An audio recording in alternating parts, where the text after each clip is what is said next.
Je vais vous montrer un mystère. Le Seigneur Jésus-Christ, dans la prière dominicale, a dit ceci. Il dit, lorsque vous priez, dites, notre Père qui est aux cieux, etc. Et il dit, donne-nous notre pain de ce jour. Vous voyez, en grec, on parle de seimeron. Seimeron veut dire maintenant ou bien aujourd'hui. Donne-nous notre pain d'aujourd'hui. Seimeron veut aussi dire rapidement en grec. Vous voyez. Donc, il dit, donne-nous notre pain d'aujourd'hui. Notre pain de maintenant. Notre pain de ce jour. Et lorsqu'on parle du pain d'aujourd'hui, donne-nous notre pain de ce jour, ça veut dire que Jésus-Christ est dans le présent.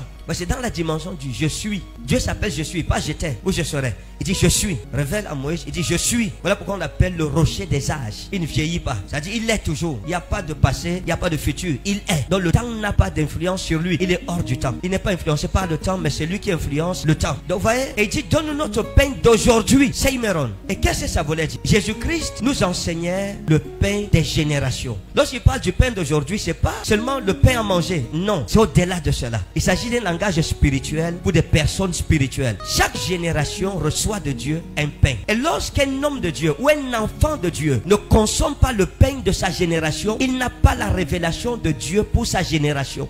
Dieu ne se révèle pas de la même façon dans les générations. Est-ce que vous comprenez? Lorsque Dieu se révèle à Moïse, il lui dit, je m'appelle je suis. Et il dit, vos pères ne m'ont pas connu sous ce nom. C'est-à-dire que si Abraham ressuscitait, ou Isaac ou Jacob, et que Moïse leur disait, je suis serviteur de je suis, Abraham, Isaac et Jacob ne croiraient pas en lui. On dirait, il est sorcier. Que notre Dieu ne s'appelait pas je suis. On connaît Jéhovah, on connaît Nissi, on connaît Sabaoth, on connaît El Roi, etc.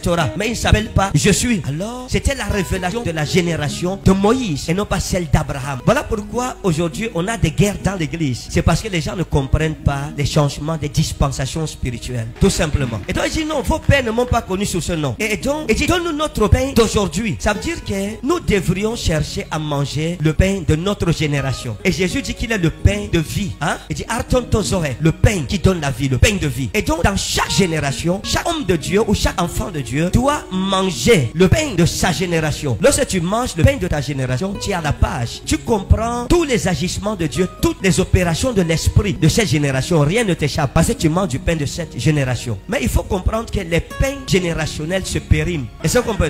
Les pains générationnels se périment. S'il y a un pain d'aujourd'hui, c'est parce qu'il y a un pain d'hier. Une personne qui est dans le pain d'hier ne comprendra pas une personne qui est dans le pain d'aujourd'hui. C'est pas possible. Tu ne peux pas. Ouais? Les enfants de Dieu sont échelonnés. Ils sont catégorisés d'après la dimension de révélation que tu comprends. C'est ce que j'appelle les cartes d'accréditation spirituelle. Donc, celui qui mange le pain d'hier mange un pain rassis. Il est dans des révélations du passé. Mais celui qui mange le pain d'aujourd'hui est dans les révélations qui sont chaudes, celles qui sont d'actualité. Et celui qui mange le pain d'hier, il est impossible qu'il comprenne celui qui mange le pain d'aujourd'hui. C'est pas possible. C'est pour ça que beaucoup d'hommes de Dieu sont condamnés dans l'église parce qu'on ne les comprend pas. Et une autre chose, quand vous regardez par exemple, la Bible explique que l'apôtre Pierre était en train de prier à Joppé. Et puis là, il y a une vision qu'il a. Et dans la vision, il a un panier où il y a tous les quadrupèdes de la terre, les animaux purs et les animaux impurs, mais qui sont mélangés. Et une voix se lève et dit à l'apôtre Pierre de tuer et de manger. Et donc de manger des animaux que la Torah a déclaré impurs. C'était écrit noir sur blanc que ces animaux-là, celui qui les mangeait, était impur et péchait. Maintenant, il avait une autre révélation qui lui disait, dans le pain d'aujourd'hui, qu'il n'y a plus d'animaux purs ou d'animaux impurs. Tous sont purifiés et sanctifiés par la mort de Christ sur la croix. Les autres apôtres qui sont restés dans le pain de la Torah, le pain de l'Ancien Testament, de la loi mosaïque, ont commencé à combattre l'apôtre Pierre, disant qu'il est hérétique, qu'il pêche contre Dieu parce qu'il était écrit noir sur blanc qu'un juif ne devrait pas manger les animaux souillés. Mais Pierre leur disait, cette révélation est d'hier. Il y a une nouvelle révélation en Jésus.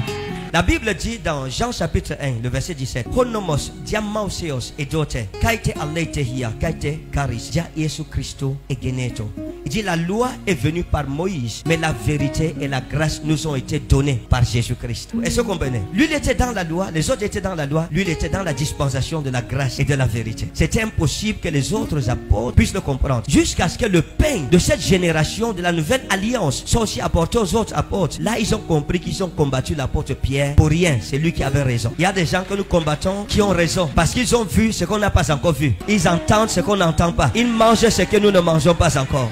Maintenant, une autre chose qu'il faut comprendre, celle qui nous intéresse, c'est qu'il y a des personnes qui mangent le pain d'aujourd'hui, mais qui mangent aussi le pain de demain. C'est celles qui sont au-delà de leur génération. Elles dévancent la dispensation de leur génération. Elles mangent à un pain qui n'est pas de leur temps. Mais Dieu leur donne la grâce de manger le pain d'une génération qui ne s'est même pas encore levée. ceux-là, même ceux qui mangent le pain d'aujourd'hui ne les comprennent pas. Parce qu'ils sont au-delà du pain d'aujourd'hui, ils sont dans le pain de demain. Ils ont des révélations qui ne sont pas faites pour cette génération. La Bible dit que lorsque Abraham est allé contre Kedorlaomer et qu'il a combattu contre les 10 rois et qu'il a ramené Lot et sa famille, alors il a été reçu par Malkisadek dans la vallée de Chavé, la vallée des rois. Et la Bible explique que Malkisadek est venu avec du pain et avec du vin. Et lui et Abraham se sont assis dans la vallée des rois pour manger et pour boire. C'était la Sainte Seine qui était pour les chrétiens. Jésus n'était pas encore venu. Mais Abraham est le premier à avoir pris la Sainte Seine, parce que Malkisadek c'est Jésus-Christ. Il a bu le sang de Jésus, il a mangé au corps de Jésus avant que Jésus ne vienne, avant que les chrétiens ne se lèvent. Une telle personne, comment est-ce que tu peux la comprendre? Tu ne la comprendras pas, parce qu'elle mange d'un pain qui t'est inconnu. Faisons attention. Il y a beaucoup de personnes que nous combattons parfois,